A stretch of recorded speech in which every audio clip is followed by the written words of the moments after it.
Vi vil alle sammen jo egentlig gerne have en køkkenhave og kunne gå ud og hente vores grøntsager. Vi har egentlig bare ikke rigtig overskud til, at det skal passes, og der skal luges, og der skal sås, og der skal vandes, og der skal gødes. Jeg drømte om det i mange år, og mislykkes med det hvert år, fordi på vores forår, der er vi som regel ret travlt, og der når vi ingenting af alt det her.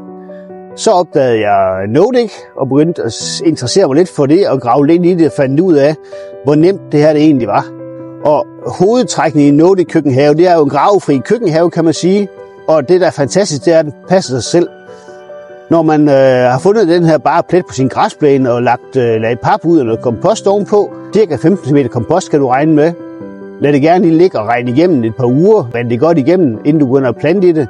Og så kan du egentlig bare tage dine egne forspirede planter, eller købe dem i planteskolen, eller hvor du nu køber planter hen. Plant dem, så dine gulerødder, vand dem lidt, måske gøde lidt de første år eller 2.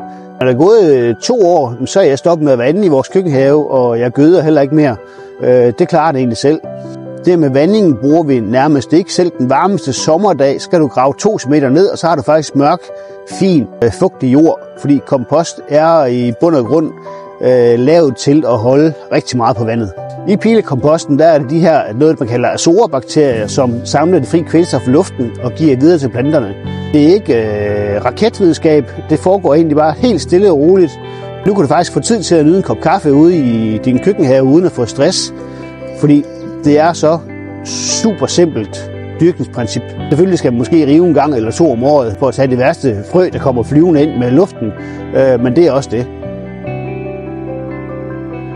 Lav den ordentligt fra starten, godt lag kompost på, plant dine planter, og ellers så skal du bare nyde din have, indtil du skal høste dine grøntsager til efteråret.